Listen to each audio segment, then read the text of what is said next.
No, my car's been stuck on a ramp outside the house for, I don't know, I've lost count of how many weeks. I've been trying to repair it, and as soon as I replace one part, I get to the next stage and I just realize, oh, I need another part or another tool. And so I've had to take the bus on occasion in between borrowing my wife's car. And of course, this will touch on today's audio vlog theme. As it happens, I was on the bus again yesterday, and knowing that I was going to touch on this theme today, I carefully observed everyone around me staring into their screens. I met this lady a few weeks ago, and she began to tell me about her son who was about 21. I can't get him off the screen, he's just staring at it all the time. I don't know what to do. I was telling her that in recent years I've rediscovered the joy of reading. She told me that if she tries to sit down to read anything, that as soon as she reads one page, she's completely forgotten what it was about. You're too distracted, I told her. I explained that you have to retrain yourself how to read. That means sitting down with a coffee or a pencil in hand and just very slowly and deliberately reading that page or that paragraph. And that over the course of time, you build that habit up like building a muscle in the gym, in that your ability to concentrate and just focus on that page will return. And you might have to start with one paragraph one day, maybe try two paragraphs the next day. But the thing is to do it in a very deliberate manner. We are so visually stimulated these days with social media and so forth that our mind has lost its ability to focus on any one thing for any length of time.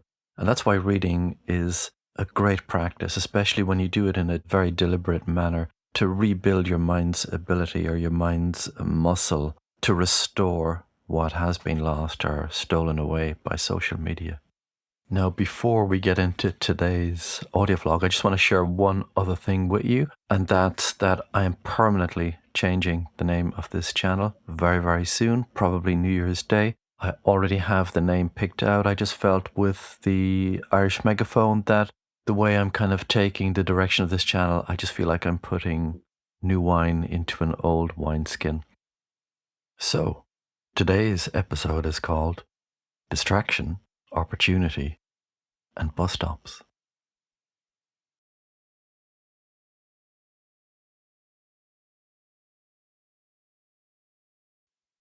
I stood at the bus shelter in Douglas, leaning against it. I don't normally get the bus as I live outside the city, but when you're waiting for a part for your car, so you can just finish the repair, you sometimes don't have a choice. On top of that, I had also dropped off my wife's car for a new clutch, and so both cars were out of action. Buses in Ireland can be somewhat chaotic. 3 of them with the same number, 220, all come at the same time, going to the same place. What's that all about, I wonder? I speak to the 3 drivers to find out. Is this going to Crosshaven? No, it's the fella behind me, he says. And so, I go to the fella behind and it's the same story, although the map on the shelter says that the 220 goes to Crosshaven. They all tell me they're only going as far as Carrigaline and that only some 220s go as far as Crosshaven. In what world does that make any sense? I ask myself. You can ask yourself such questions in Ireland, but there'll never be a clear, sensible answer because none of it makes sense. Couldn't they have come up with a different bus number for the Crosshaven one? I asked one of the drivers. The chart on the shelter makes it seem like all of them go there. He just shrugged his shoulders.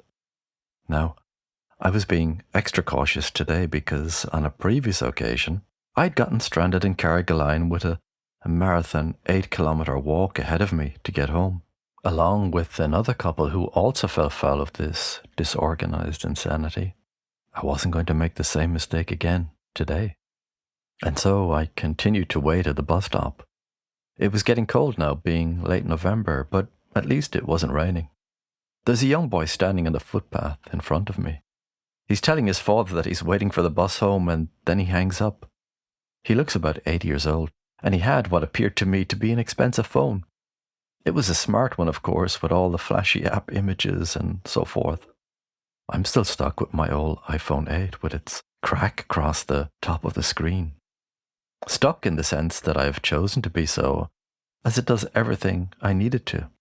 I can't believe that people pay up to €1,500 for a phone upgrade these days. I think it's ridiculous, but maybe I'm just set in my ways. I'll let you decide that. I'm not sure I see the value in spending money on a device that's main purpose is to put you into a trance, a hypnotic state, while your short life glides by unnoticed. The young boy is intently looking at his screen, seemingly mesmerized. I look to my left and to my right. There are about 8 others waiting, and they're all doing this, staring blankly at their screens. The young lady to my right has a Brazilian look about her, and I see her break an occasional smile, brought on by some Latin American soap opera, I suppose. That kind of thing is very popular there.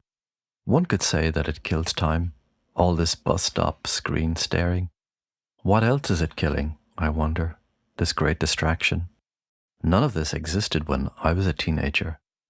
In those days, I just had to wait and wait at the bus stop, staring across the street into the 1990s nothingness. Now, everyone is putting time to death in any way they can. Maybe it's because these days people don't value time or don't realize how little of it they actually have.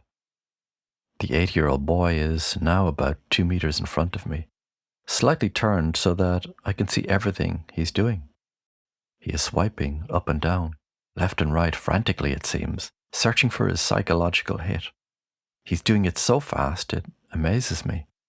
I take out my own phone to text my wife that I'm running later than expected as none of the 220s want to go where they're supposed to. I put it back in my pocket, by which time the boy has moved into a position right next to me.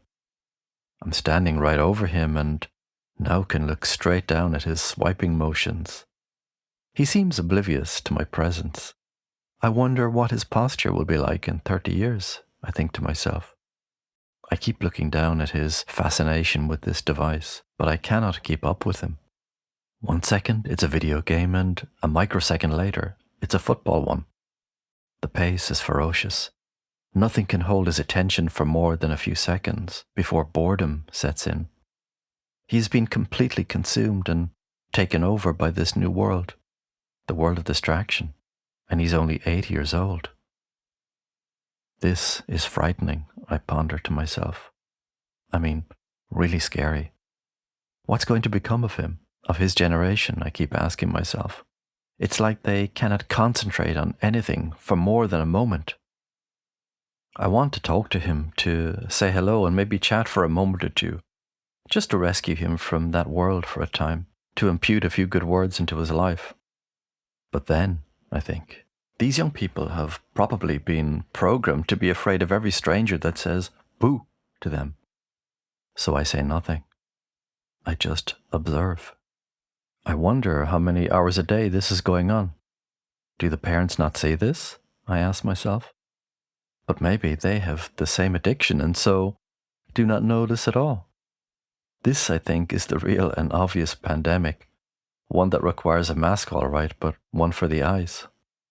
As a society, we are becoming weaker and weaker, more distracted than ever. Any kind of focus seems to be eluding us. I genuinely feel compassion for such young people. This is a real technological onslaught, and it seems they cannot defend themselves from it. It is true enslavement. I could see it in that boy, although the chains were invisible. It is everywhere, omnipresent. I've come to the conclusion that it's easier than ever to be successful these days because everyone else seems to be so distracted and soft. All you have to do is become a little bit more focused and put in some concentrated work, just a little bit more, and you will outshine all the enslaved, distracted ones. While I was walking from the mechanic's workshop an hour earlier by the Cork City football ground, a young foreign lady, phone in hand, raised her arm to catch my attention.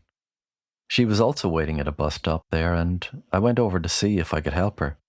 She wanted to know the correct bus to the city centre.